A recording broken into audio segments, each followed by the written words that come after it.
আসসালামু আলাইকুম রহমতুল্লাহ নুসাল্লি আলা রসুলিহিল করিম আম্মা বাদ। আজকের এই দর্সে আমরা আলোচনা করব বেদাতি রাবীদের থেকে হাদিস বর্ণনা করার ক্ষেত্রে একজন মুহাদ্দিসের জন্য কোন কোন বিষয়গুলো লক্ষ্য রাখা আবশ্যক সেই বিষয়গুলো নিয়ে। ওয়া আলাল মুহাদ্দিসি আন ইউরাইয়া আল উমুর আত-তালিয়া, একজন মুহাদ্দিসের জন্য আবশ্যক হলো নিম্নোক্ত বিষয়গুলোর প্রতি গুরুত্ব দেওয়া, নিম্নোক্ত বিষয়গুলোর দিকে লক্ষ্য রাখা। নাম্বার 1, ইত্তাহামুর রাবি বিল বিদআতি যন্নান, কখনো কোনো রাবিকে ধারণার ভিত্তিতে বেদাতি বলা হয়, ধারণার ভিত্তিতে বেদাতের তুহমত দেওয়া হয়। ফাকাদ উত্তুহিমা আব্দুল ওয়ারিস ইবনু সাঈদ আত-তানুরি আল-বসরি বিল কদরি, আব্দুল ওয়ারিস ইবনে সাঈদ আত-তানুরি আল-বসরি এই রাবিকে কদরের মাধ্যমে অর্থাৎ কদরিয়া হিসাবে তাকে তুহমত দেওয়া হয়েছিল। লিআজলি সানাইহি আলা আমর ইবনে উবাইদ আল কদরি, যে তিনি প্রশংসা করেছিলেন আমর ইবনে উবাইদ আল কদরিকে, যে তিনি প্রশংসা করেছিলেন, ওই প্রশংসার কারণে তাকে বলা হয় তিনিও কদরি। হাইসু ক্বাল, তিনি বলেছিলেন, অর্থাৎ আব্দুল আরিস ইবনে সাঈদ আত-তানুরি তিনি বলেছিলেন আমর ইবনে উবাইদের বিষয়ে,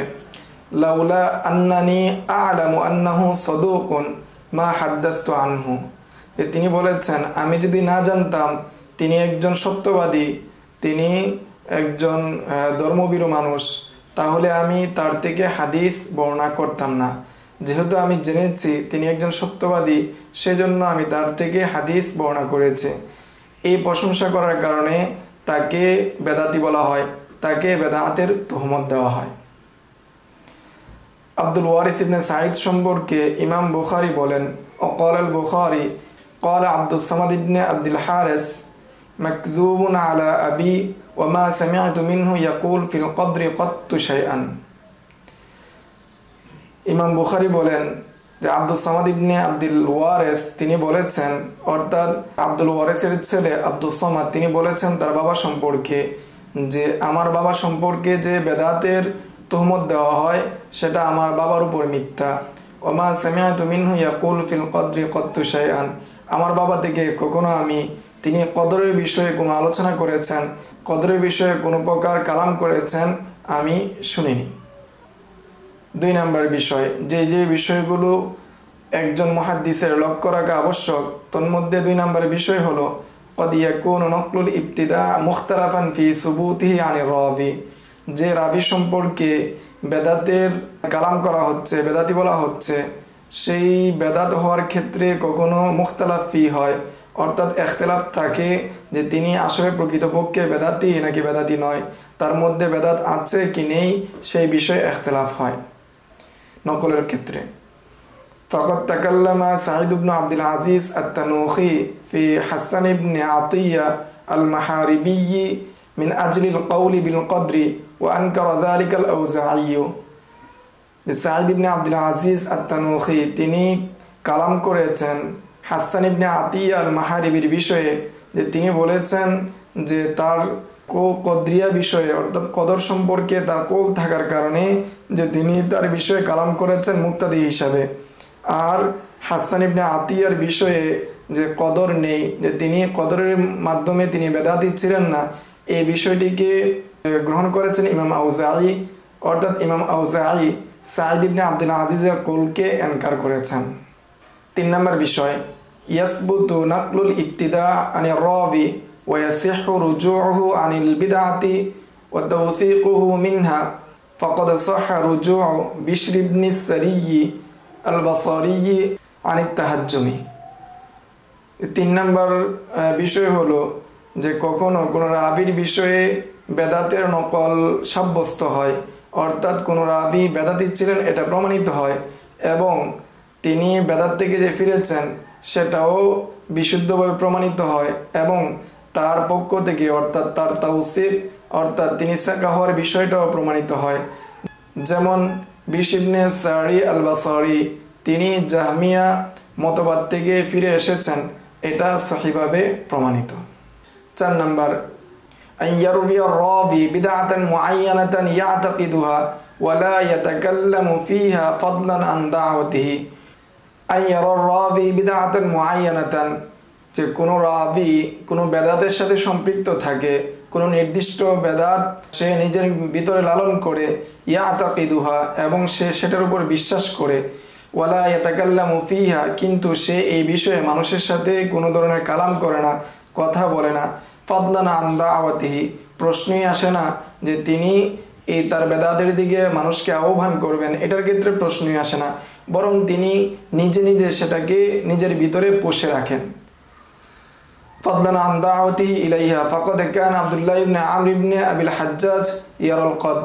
যে যেমন আব্দুল্লাহ ইবনে আমর ইবনে আবিল হাজ্জাজ তিনি কদর মতবাদে বিশ্বাসী ছিলেন, কিন্তু সেই বিষয়ে তিনি কালাম করতেন না, এবং এটা তো প্রশ্নই আসে না যে তিনি মানুষকে সে মতবাদের দিকে আহ্বান করবেন। قال الإمام أبو داود, ইমাম আবু দাউদ রাহিমাহুল্লাহ তিনি ওই রাবির বিষয়ে বলেন, লাকিন্নাহু কানা লা ইয়াতাকাল্লামু ফিহি, যে তিনি একজন বেদাতি রাবি, তবে সে তার বেদাত সম্পর্কে কোনো কালাম করেন না। 5 নম্বর বিষয়, আল্লাহ ইয়াকুনা রাবি দাইয়াতান ইলা বিদআতিহি, রাবি তার বেদাতের দিকে মানুষকে আহ্বানকারী না হওয়া। ফাকাদ কানা আব্দুল আ'লা ইবনু আব্দুল আ'লা আল-বসরি আশ-শামি وهشام بن أبي عبد الله الدستوائي وهشام بن أبي عبد الله الدستوائي ويحيى بن حمزة الحضرمي يرون القدر ولا يدعون إليه, অর্থাৎ আব্দুল আলা এবং হিশাম আদ-দাস্তাওয়ি এবং ইয়াহিয়া হাদরামি তারা কদরে বিশ্বাসী ছিলেন, তারা কদর মতবাদ নিজের ভিতর লালন করতেন, কিন্তু তারা মানুষদেরকে সে কদরের দিকে আহ্বান করতেন না। 6 নম্বর মূলনীতি বা 6 নম্বর লক্ষণীয় বিষয়, মান আখরাজা লাহুমুল আইম্মাতু মিন গায়রিল আসনাফিস সাবিকাতি ইআতিমাদান আলা মা উরিফা আনহুম মিনাস সিদকি ওয়াল আমানা, উপরে উল্লেখিত যে সমস্ত প্রকার রয়েছে সেই সমস্ত প্রকার ব্যতিরেক যে সমস্ত রাবিদের থেকে আইম্মা হাদিসগণ তাদের থেকে হাদিস তাখরিজ করেছেন, যে সমস্ত বেদাতি রাবিদের থেকে ওই সমস্ত প্রকার ব্যতীত যে সমস্ত বেদাতি রাবিদের থেকে আইম্মা হাদিসগণ তাদের হাদিসের কিতাবে তাখরিজ করেছেন, তাখরিজ করার ক্ষেত্রে ইয়াতিমাদান আলা মা উরিফা আনহুম মিনাস সিদকি ওয়াল আমানা, তারা নির্ভর করেছেন তাদের ওরুফের মধ্যে, সমাজের মধ্যে তাদের সত্যবাদিতা এবং আমানতদারিতার ক্ষেত্রে তারা প্রসিদ্ধ হওয়ার কারণে তাদের কাছ থেকে হাদিস গ্রহণ করেছেন, যদিও তারা মুক্তাদি, যদিও তাদের বেদাতের ক্ষেত্রে তারা প্রসিদ্ধ, তারপরেও তাদের কাছ থেকে গ্রহণ করেছেন। কামা ক্বাল হাফিজ আয-যাহাবী, যেমনটা ইমাম যাহাবী বলেন, আবান ইবনু তাগলাব আল-কুফিয়্যু শিয়াইয়ুন জালাদুন লাকিন্নাহু সাদুকুন, যে আবান ইবনে তাগলাব আল-কুফি সে একজন কট্টরপন্থী শিয়া কিন্তু সে সত্যবাদী। ফালানা সিদকুহু ওয়া আলাইহি বিদআতুহু, আমাদের জন্য তার সত্যবাদিতা, আমাদের জন্য তার হাদিস গ্রহণে সত্যবাদিতাকে গ্রহণ করব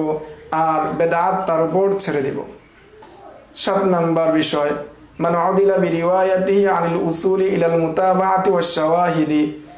যে সমস্ত রাবিদের থেকে যে হাদিস গ্রহণ করা হয়েছে, উসুলান যে হাদিসগুলোকে নিয়ে আসা হয় সেই জায়গার মধ্যে হাদিস না এনে বরং তাদের হাদিসগুলোকে মুতাবাআত এবং শাওয়াহিদ হিসেবে নিয়ে এসেছেন।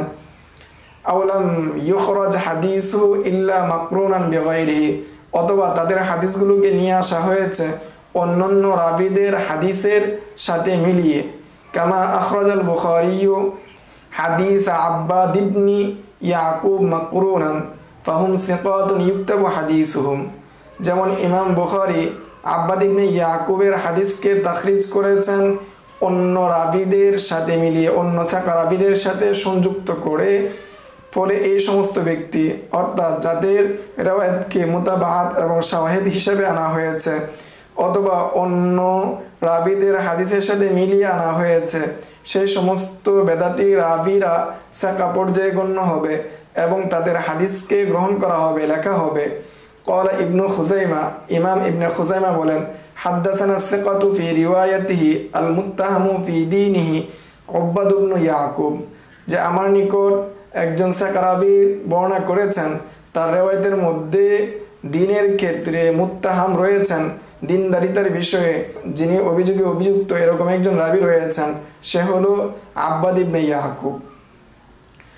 এই ছিল বেদাতি রাবীর হাদিস গ্রহণ করার ক্ষেত্রে একজন মুহাদ্দিসের জন্য যে সমস্ত নীতিমালা, যে সমস্ত বিষয়গুলো লক্ষ্য রাখা জরুরি, তন্মধ্যে 7টি নীতিমালা, 7টি গুরুত্বপূর্ণ প্রাসঙ্গিক আলোচনা। সামনের দর্শে আমরা জোরাতা দিলের আরো কিছু নীতিমালা নিয়ে আলোচনা করব ইনশাআল্লাহ। আসসালামু আলাইকুম ওয়া রাহমাতুল্লাহ। يؤتي الحكمة من يشاء ومن يؤت الحكمة فقد أوتي خيرا كثيرا وما يذكر إلا أولو الألباب.